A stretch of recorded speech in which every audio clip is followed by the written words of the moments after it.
Time decision. बच्चों आप जो है इन क्वेश्चन को करिए, जैसा कि बार बार मैं आपको कह रहा हूँ, क्वेश्चन को करिए। आपकी कोई भी प्रॉब्लम पूछिए, पहले आप इसको अपनी कॉपी में लिखिए, फिर इसका सॉल्यूशन लिखिए। बच्चों 100% वही क्वेश्चन ले रहा हूँ जो आपके भी लेटेस्ट बोर्ड के अंदर आने वाले हैं, और ये लेटेस्ट क्वेश्चन है बच्चों।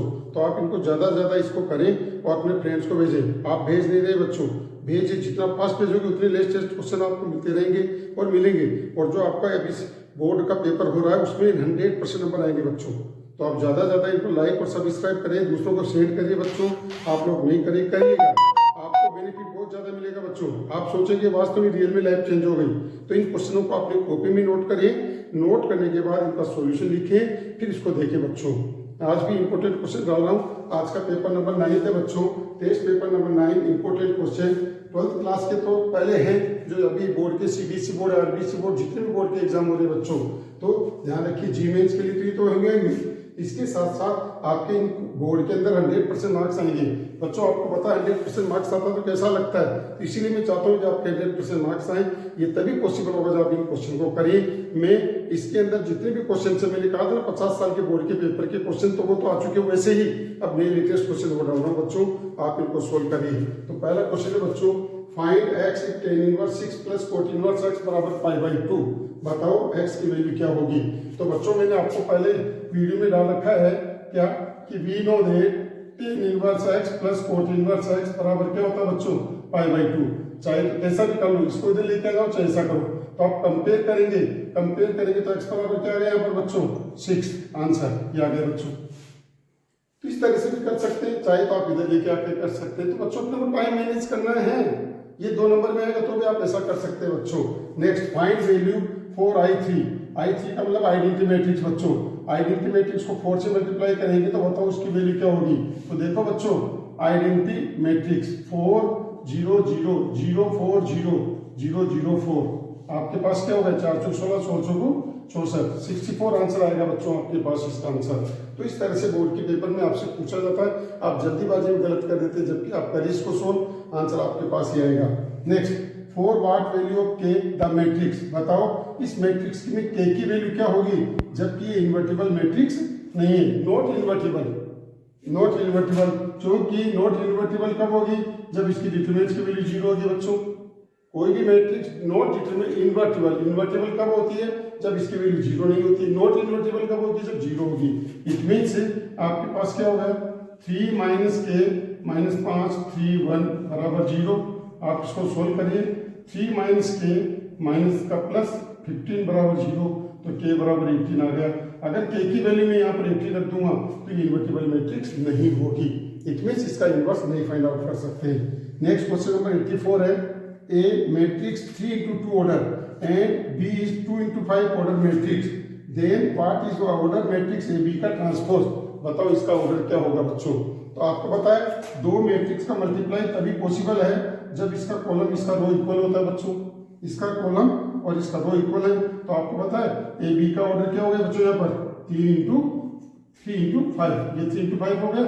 अब आप इसका ट्रांसपोज करोगे, तो ट्रांसपोज करोगे तो क्या आएगा बच्चों, 5 into 3। सो ऑर्डर क्या आ गया, ऑर्डर इसका 5 into 3। ऑप्शन के अंदर जो आंसर आएगा वो 5 into 3 होगा बच्चों। इस तरह से इसका आंसर आएगा 5 into 3। नेक्स्ट क्वेश्चन है, इफ f n से n में इज डिफाइंड बाय fx बराबर 3x + 5, check onto function. Onto function का मतलब क्या है, आपके पास इंजेक्टिव और सब्जेक्टिव फंक्शन। तो आपको सब्जेक्टिव इसको चेक करना है बच्चों। तो सब्जेक्टिव चाहे इंजेक्टिव कैसे चेक करेंगे बच्चों, लेट 3x + 5 बराबर y। तो x की वैल्यू क्या आ गई बच्चों, यहाँ पर y - 5/3 आ गए ना। अब ये जो वैल्यू है बच्चों, ये वैल्यू किसको बिलोंग करनी चाहिए, n को। देखो ये n है, ये भी n है, ये इसको बिलोंग नहीं करती है। So is not onto function. क्या है, नॉट ऑन टू फंक्शन। ये ऑन टू फंक्शन नहीं होगा आपके पास, इसके अंदर is not onto function. Clear, तो आपके पास ये था। नेक्स्ट क्वेश्चन नंबर 86 है, √16 - x²। आपके √16 - x² का इंटीग्रेशन क्या होगा बच्चों, इसका इंटीग्रेशन आपके पास होगा क्या होगा, x बटे 2 √16 - x²। 16 - x² आपके पास है, प्लस 16/2 क्या है यहाँ पर, साइन इनवर्स x/2 क्या आएगा 4 आएगा बच्चों, क्या आएगा 4। कैसे, x/2 under root a square minus x square plus a square upon 2 sine inverse x upon 4 plus का c, ये आपके पास इसका आंसर होगा। तो इस तरह से चाहे वो 1 मार्क्स में है चाहे 2 मार्क्स में है, इसका आंसर आपके पास ही होगा। नेक्स्ट क्वेश्चन है बच्चों 87 क्वेश्चन नंबर है x की power e minus 1 plus e की पावर x माइनस 1, x की पावर e प्लस e की पावर x, इसका इंटीग्रेशन कैसे करेंगे आप करेंगे लेट या पुट बोल सकते हैं। x की पावर e प्लस e की पावर x बराबर t, क्या इसका डेरिवेटिव क्या हुआ, e x की power e minus 1 plus e की पावर x। तो देखिए इसके अंदर क्या गया dx बराबर dt। अब आप देख रहे हैं ऊपर x की पावर e माइनस 1 है प्लस e की पावर x माइनस 1 है, तो क्या करेंगे आप, इसके अंदर से e कॉमन लेंगे, x की power e minus 1 plus e की पावर x माइनस 1। तो बच्चों आपके पास इसका देखो e तो इसका कॉमन आया, e इसका कॉमन है दिया गया dx बराबर dt। तो क्या करेंगे, अब इसी को नीचे लेंगे 1 upon e dt upon t का इंटीग्रेशन क्या होगा log t प्लस c। तो बच्चों आप पहले इसको t सपोज करेंगे, t सपोज करके e कॉमन निकालेंगे। मोस्टली बच्चे इसमें कहाँ गलती करते हैं, e कॉमन नहीं लेते हैं, इसलिए गलत हो जाता है, रॉन्ग हो जाता है। तो इसीलिए बच्चों इसमें e कॉमन आएगा, यहाँ पर e की पावर x माइनस 1 होगा, dx बराबर dt आपके पास आ गया। तो इसका आंसर क्या गया 1 upon e log t, it means 1 upon e log t। t का मतलब क्या है, x की पावर e प्लस e की power x plus c answer.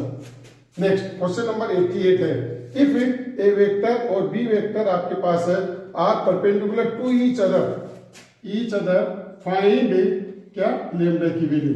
आपको पता है टू वेक्टर परपेंडिकुलर होते हैं तो क्या कंडीशन होती है, A vector dot B vector is equal to 0। अगर पैरेलल के लिए कहता है तो कल मैंने आपको एक सा सवाल दिया था, उसके अंदर बताया था a1 अपॉन a2 बराबर b1 अपॉन b2 बराबर c1 upon c2, it means a cross b बराबर 0। और अगर परपेंडिकुलर है तो perpendicular means a dot b बराबर 0 आपके पास होगा। तो अब देखिए इसके अंदर 3 i डॉट i की value 1, j dot j plus lambda, k dot k यहाँ पर प्लस का 6 बराबर 0। तो क्या है लेमडा बराबर माइनस का 9। अगर लेमडा की वैल्यू में माइनस 9 रखूंगा तो दोनों वेक्टर एक दूसरे पे परपेंडिकुलर होंगे। तो इस तरह से लेमडा की वैल्यू माइनस 9 होगी आंसर। नेक्स्ट क्वेश्चन नंबर 89 है, a and b are two events such that pa not is equal to 0. Find probability pb upon a if a is subset of b. a b का subset है, it means क्या हुआ, a b का subset है, it means आपके पास ये हो गया a इंटरसेक्शन b बराबर a। देखो इसमें क्या है, a b का सबसेट है, it means a intersection b बराबर a होगा। सो आपके पास क्या आंसर आ गया, P B upon A is equal to probability of A intersection B upon P A. अब आपको पता है यहाँ पर P A intersection B, A intersection B की वैल्यू ए गिवन है, तो क्या हो गया P A upon P A is equal to 1। ये आंसर आ गया आपके पास।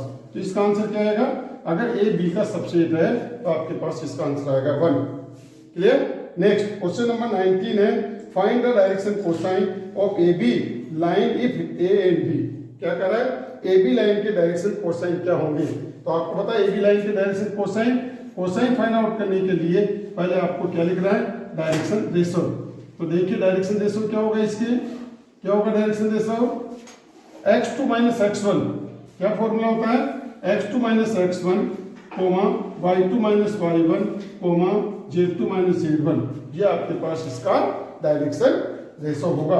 अब इट मीन्स 1 माइनस 2, माइनस है तो प्लस का 3 हो गया, 2 माइनस 4 माइनस का 2 हो गया, 3 माइनस 5 8 आ गया बच्चों। तो डायरेक्शन रेशो क्या हुआ 3 minus 2 8। So cosine, direction cosine क्या होगा, डायरेक्शन कोसाइन क्या हुआ, L बराबर 3 upon under root 9 plus 4 plus 64 is equal to 3 upon root 77। 64 4 68 9 8 17 77। m बराबर क्या आ गया, m बराबर होगा -2 अपॉन रूट 77 और n बराबर होगा 8 अपॉन रूट 77। इस टाइप से आपके पास इसके डायरेक्शन कोसाइन होंगे। तो आपने देखा आपने 10 क्वेश्चन दिए, बोर्ड में किस टाइप से आपको लिखना है ये बात आपको हमने बताई। अगर 1 नंबर में आता है चाहे 2 मार्क्स में आएंगे, जैसा कि सीबीएसई बोर्ड के अंदर अपने साल 9 तारीख को एग्जाम है, उस एग्जाम में आपको ये पूछा जाएगा 1 से लेकर 18 तक क्वेश्चन, बाकी 2-2 मार्क्स के और 3-3 मार्क्स के जो क्वेश्चन होंगे उसके क्वेश्चंस के आंसर अपने को इस टाइप से लिखना है। पहले क्वेश्चन तो गिवन करके लिखो, फिर उसके बाद उसका आंसर लिखिए बच्चों। तो पहले उसको सही ढंग से सिस्टम ऐसे करो, सेक्शन ए पहले करोगे, सेक्शन बी, फिर सेक्शन सी, जैसे भी आपको सबसे बेस्ट पहले उसको करना है जो सबसे बेस्ट होता है। सेक्शन ए में से आता सेक्शन ए को लीजिए, पहले बी आता तो बी को लीजिए, सी आता सी को लीजिए। अब इस बात का ध्यान रखिए, आपको हर क्वेश्चन को आपको अटेम्प्ट करना है। जब भी आपको क्वेश्चन नहीं आता है उसको अभी गिवन करके उस क्वेश्चन को लिखिए, और थोड़ा बहुत जैसा भी अगर आपको नॉलेज है तो आप लिखिए, लेकिन क्वेश्चन की जगह नहीं छोड़नी है, उस क्वेश्चन को गिवन करके आपको करना है बच्चों। सीबीएसई बोर्ड के अंदर अपने को क्या करते हैं, अगर क्वेश्चन आपने अटेम्प्ट कर रखा है सही मेथड से, आपको नहीं आ रहा है लेकिन अटेम्प्ट कर रखा है, गिवन करके उसको लिख दिया तो भी आपको नंबर मिलते ही मिलते हैं।